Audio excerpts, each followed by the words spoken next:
There's so much to talk about there, but we know you don't have a lot of time. So what I would like to do is December 7th is a great day, not because of Pearl Harbor, but because it's Noam's birthday. And Green and Red is going to have a little we're going to do some stuff on that, talk about him and the influence he's had. So no one knows Noam intellectually, I think, better than you do. You've worked with him for decades now. You've published him. You've had him on alternative radio. You want to just talk a little bit about the influence he's had more broadly, and just kind of on all of us. I know so many people of my generation have had, look upon him as a mentor. My relationship with him is just, I'm stunned that I know Noam Chomsky, right? So you just want to talk a little bit about what he's meant, not just to you, but what, impact you think he's had just internationally on people who are, critical of the way things are. Well, you mentioned December 7th. Our late comrade Alexander Coburn used to make the joke that the two greatest disasters to befall U.S. empire in the 20th century was Pearl Harbor and Noam Chomsky's birthday, both on December 7th. His impact has been extraordinary. I mean, just in the field of linguistics, he would be regarded as a giant. And he is a legend in the field of linguistics. One could almost say he practically invented it. And simultaneous with this enormous scholarship and innovation and discovery that he is responsible for in linguistics, you have an enormous amount, a body of political analysis through a series of books, scores and scores of books. To make another kind of a joke, I remember our dear friend Howard Zinn, when he used to introduce Chomsky, he would always go down, he would mention some books, but then he would say his latest book as of this morning is, because literally he was producing in the 80s and 90s a book a year, even sometimes several books a year. So the output is extraordinary by any intellectual standard. And then the content has been so dramatic, has so informed people like ourselves and around the world. I hear from people in Pakistan and Bangladesh and Iran, in Turkey and other countries who think the world of Chomsky and thank him for his incredible contributions.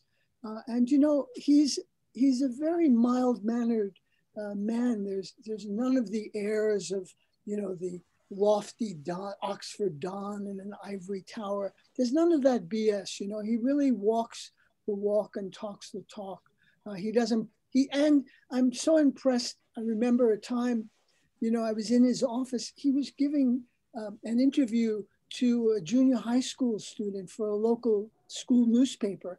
And outside in the hall was like a Nobel Prize winner waiting to see Chomsky, but he wouldn't shortchange that young kid. And I was very impressed with that sense of solidarity and egalitarianism, that you don't play favorites. Oh, well, this guy's got a double PhD and he's got 6 Nobel Prizes and he's won this award and Pulitzer. No, as far as the many, many times I've seen him interact with others, he has always extended himself and has always lent an ear. And you could always depend on Chomsky for a word of support, for a check, for a solidarity, for mutual aid.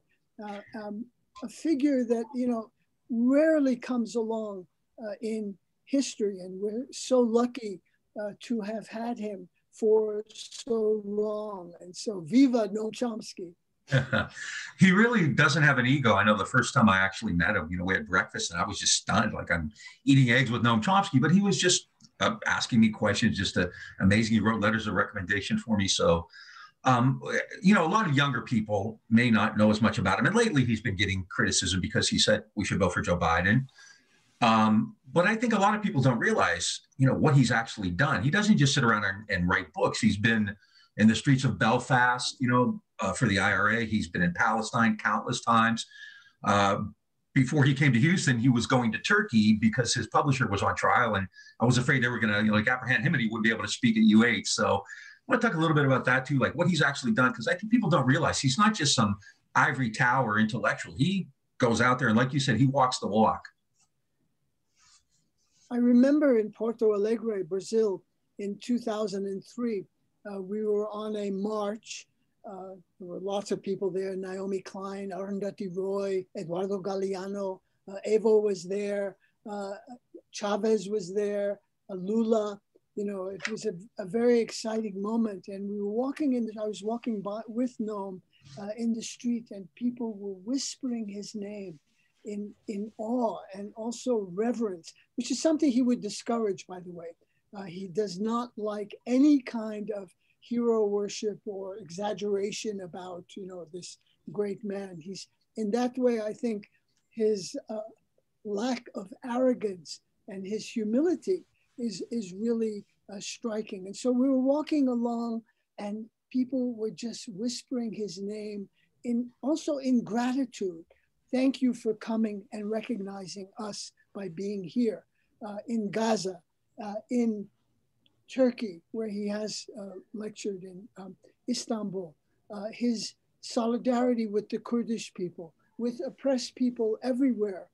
You know, whenever you needed that kind of support and backing, Chomsky was, you know, always there, lending, you know, his prestige and his, you know, the power of his information and analysis so that we could work. You know, he's given us, you know, if there are more letters in the alphabet, he's given us these tools to build upon.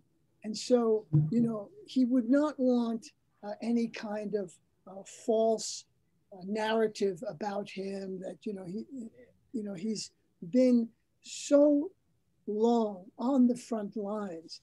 It's, again, truly astonishing that he is turning 92 on December 7th and continues to produce work, analysis, do interviews. He told me recently he's never been so busy in his life. That's partly because of the internet and these kinds of opportunities that we have, and the lack of travel.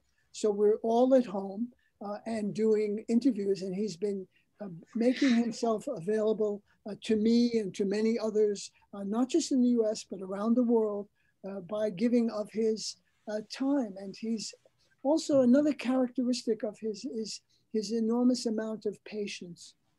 He's able to be where people are, not where we would like them to be. I think something we suffer from on the left is wanting people to be familiar with Gramsci, to be familiar with, you know, great Marxist thinkers and analysts. But we have to go where people are, not where we want them to be. And he has that quality of not talking down to people and knowing where they are by asking questions. So he's always the inquisitor as well, not just providing answers, but asking, as you noted, asking you questions. You know, whenever I see him or talk to him, he says, what's going on at the radio station? How's alternative radio doing? You know, he wants information. He's a hunter and gatherer himself all the time. Yeah, it's really striking. I mean, he'll, you know, in the past, he'll send me an email, ask me about some new left, you know, author from the 60s or 70s, or asking me about, you know, the trend toward becoming more conservative in the field of U.S. foreign policy. Just a remarkable individual. And as the Italians say, Cendon, you know, 100 years. So let's hope he has another 100. So if anybody can do it, it would be him. So. Well, the challenge will be to keep the work going and going forward. Exactly. That's up to us. That's up to people who are slightly younger than Noam. He would want that very much.